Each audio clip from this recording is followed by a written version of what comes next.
The Isolation Protocol.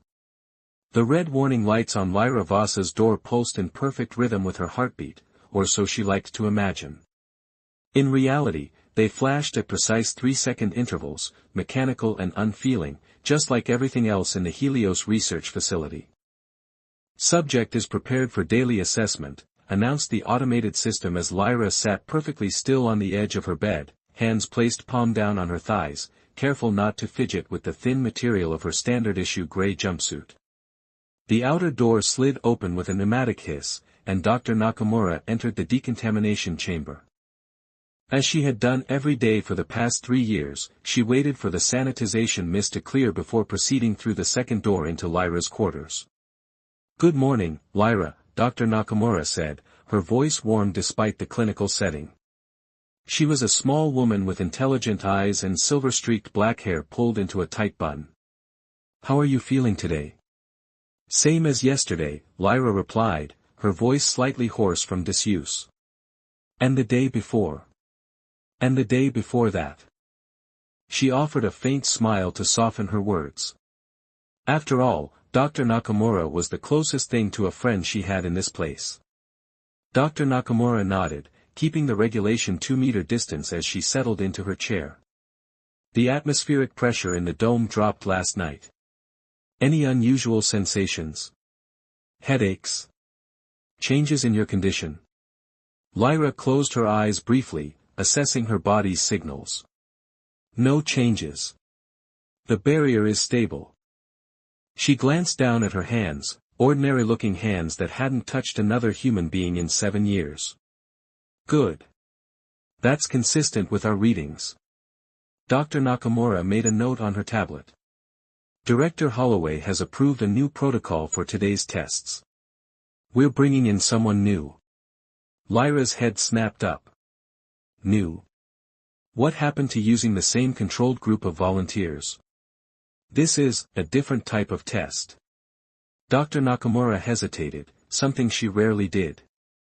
"The new technician arrived from Earth last month. His neurological patterns show anomalies that might be resistant to your condition." "You mean you found someone who might be able to touch me without screaming?" Lyra couldn't keep the bitter edge from her voice.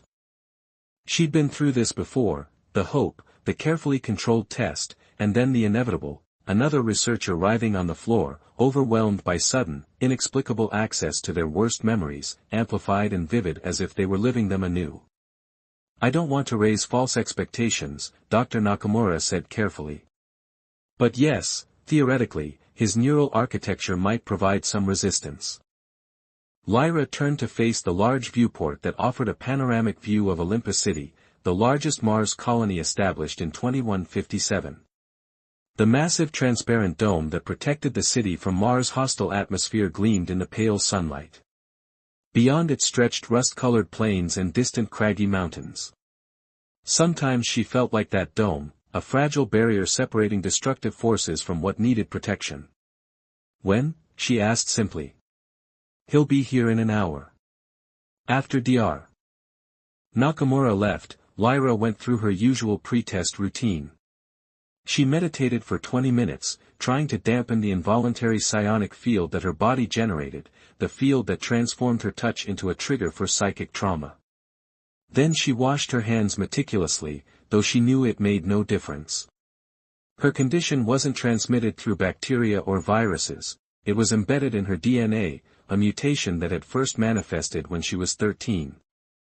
She remembered that day with perfect clarity, holding her mother's hand in a shopping center on Earth, then suddenly her mother was on the ground, eyes wide with terror, reliving the shuttle crash that had killed Lyra's father years earlier. After that came the tests, the isolation, and eventually, recruitment by Helios Research for their psionic studies program on Mars. The intercom chimed, interrupting her thoughts. Subject interaction in 5 minutes. Please position yourself at the designated marker. Lyra moved to the center of the room where a yellow circle was painted on the floor. She'd stood in this spot dozens of times, waiting to traumatize another well-meaning scientist in the name of research. When the door opened again, Dr. Nakamura entered, followed by a tall man with broad shoulders and dark skin. His hair was closely cropped, and he had warm brown eyes that immediately found hers across the room. He wore a standard technician's uniform but moved with an ease that suggested military training. "Lyra, this is Dominic Reed," Dr. Nakamura said. He transferred from the Lunar Neuroscience Division. Dominic smiled slightly. "Ms. Voss. I've read your case files. All the gory details?" Lyra asked, arching an eyebrow. "Enough to understand the basics," he replied. His voice was deep and steady. "You generate a psionic field that, when another person makes skin-to-skin contact with you, triggers their amygdala to access traumatic memories." "That's the scientific explanation," Lyra agreed. "The human explanation is that I make people relive their worst nightmares when they touch me." Dr. Nakamura cleared her throat. "Dominic has a rare neurological condition called selective memory processing. His brain forms memories differently than most people, particularly traumatic ones. They're compartmentalized," Dominic explained. "Stored but not easily accessible. It's not amnesia, I remember everything that's happened to me, but without the emotional charge most people carry." Lyra studied him skeptically. "And you think this means I can't hurt you?" "That's what we're here to find out," Dr. Nakamura said. "We'll start with minimal contact. Fingertip to fingertip, 2 seconds maximum." She positioned herself behind a transparent barrier that had been rolled into the room. "Whenever you're both ready." Dominic approached slowly, stopping at the edge of the yellow circle. "May I?" he asked, extending his hand palm up. Lyra hesitated. She'd been through this routine before, but something about Dominic's calm demeanor made her unusually nervous. "You understand the risks. This isn't just discomfort. People have experienced seizures, temporary psychosis." "I understand," he said simply. Taking a deep breath, Lyra slowly raised her hand. Years of conditioning made her body resist the movement, like pushing against an invisible current. Her fingertips hovered inches above his. "Ready?" she whispered. He nodded once. Their fingertips touched. Lyra braced for the familiar sequence, the jolt of connection, the widening of eyes as terror took hold, the collapse as the subject's consciousness was overwhelmed by their most traumatic memories. Instead, Dominic remained standing, his expression curious but calm. "Anything?" "Dar." Nakamura called from behind the barrier, her voice tight with excitement. Dominic's eyes remained locked with Lyra's. A slight pressure. Warmth. Nothing painful. Lyra pulled her hand back as if burned. "That's impossible." "Continue with the test," Dr. Nakamura instructed. Full palm contact, 5 seconds.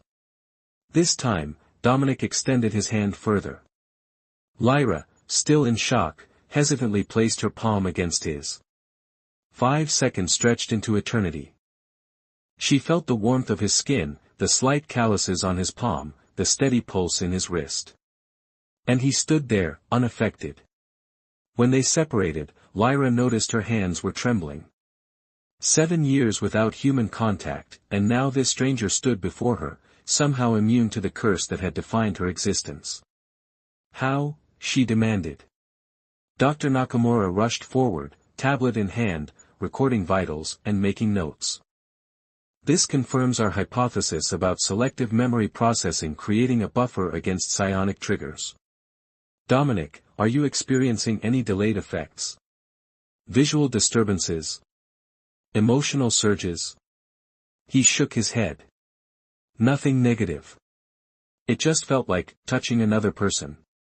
Lyra backed away, suddenly overwhelmed. "This doesn't make sense. We've tried everything, medication, psionic dampeners, neural blocks. Perhaps we were approaching it from the wrong angle," Dr. Nakamura said excitedly. "Instead of trying to suppress your ability, we needed someone whose neurological architecture naturally counters it."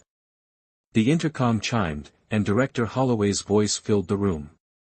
"Dr. Nakamura, exceptional work. Continue with the full contact protocol." I'm authorizing extended testing effective immediately. Lyra's throat tightened. She recognized the cold enthusiasm in the director's voice. New possibilities for her condition meant new ways to exploit it. The research facility had always been interested in potential military applications. What better weapon than someone who could incapacitate enemies with a touch? I think that's enough for today, Dominic said firmly, surprising both women. Ms. Voss needs time to process this development. Dr. Nakamura hesitated, then nodded. We'll resume tomorrow. Lyra, rest well. This is a breakthrough. After they left, Lyra sat on the edge of her bed, staring at her hand. The lingering warmth of human contact felt alien after so many years of isolation. Her mind raced with questions. Why was Dominic immune? What did it mean? And most importantly, what would Holloway do with this new information? Later that night, when the facility had grown quiet, her door unexpectedly slid open. Dominic stood in the doorway, security badge in hand. They're planning to weaponize you, he said without preamble. I saw the classified files. Now that they know there's a workaround to your condition, they're accelerating the program. Why are you telling me this? Lyra asked, rising to her feet. Because I have selective memory processing for a reason, he replied. I was a soldier. I've seen what happens when people like Holloway get their hands on weapons they don't understand. What are you suggesting? I have access to a transport leaving for the outer settlements tonight. He held out his hand. You could come with me. Start somewhere new. Lyra stared at his outstretched hand, the first hand in 7 years that offered touch without pain. Why would you risk everything for someone you just met? She asked. Dominic's expression softened. Because everyone deserves to be touched without causing pain. Lyra looked around at her sterile quarters, at the red warning lights that had been her constant companions. Then she reached out and took his hand. For the first time in 7 years, she felt the simple, profound connection of human touch without consequences, and she knew she couldn't go back to life without it. The maintenance tunnels were narrow and poorly lit, designed for repair drones rather than humans. Lyra and Dominic moved as quickly as they could, guided by Ortega's hastily provided directions. They must have tracked the shuttle, Dominic said, his voice low. I should have been more careful. You couldn't have known. Lyra followed close behind him, trying not to think about what would happen if they were caught. What will Ortega tell them? Nothing, if he's smart. Central authority can't prove he helped us without admitting they're conducting illegal surveillance on independent stations. A distant sound of boots on metal flooring echoed through the tunnel. Dominic motioned for silence, pulling Lyra into a recessed maintenance alcove. They stood pressed together in the small space, hardly daring to breathe. The footsteps grew louder, accompanied by the unmistakable electronic hum of scanning equipment. Lyra felt Dominic's arm tighten protectively around her waist, a touch that still amazed her each time it happened. Life signs detected, a mechanized voice announced. Section 7B, moving towards the mining shafts. That's us, Dominic whispered. We need to move faster. They abandoned stealth for speed, racing down the tunnel until they reached a junction with an elevator shaft. Dominic prized open the manual access panel and helped Lyra onto the service ladder inside. Down, he instructed. 20 levels to the emergency bay. They descended in tense silence, the only sound their breathing and the occasional distant echo of their pursuers. When they finally reached the bottom, Lyra's arms ached from the climb, and used to such physical exertion after years of confinement. The emergency shuttle bay was deserted, a good sign that the station's residents were complying with the security alert protocols. 5 small evacuation vessels stood ready, designed for quick escapes in case of catastrophic station failure. Do you know how to pilot one of these? Lyra asked as Dominic hurried to the nearest shuttle. Basic training, he replied, activating the access panel. Enough to get us to. That won't be necessary, Mr. Reed. They turned to find Director Holloway standing at the bay entrance, flanked by 4 security officers in Helios uniforms. The director was a tall, austere woman with steel-gray hair and calculating eyes. "Ms. Voss," she continued smoothly. "Your condition is far too valuable to lose. The applications alone justify any cost to recover you." "I'm not a weapon," Lyra said, her voice steadier than she felt. "No one said you were." Holloway's smile didn't reach her eyes.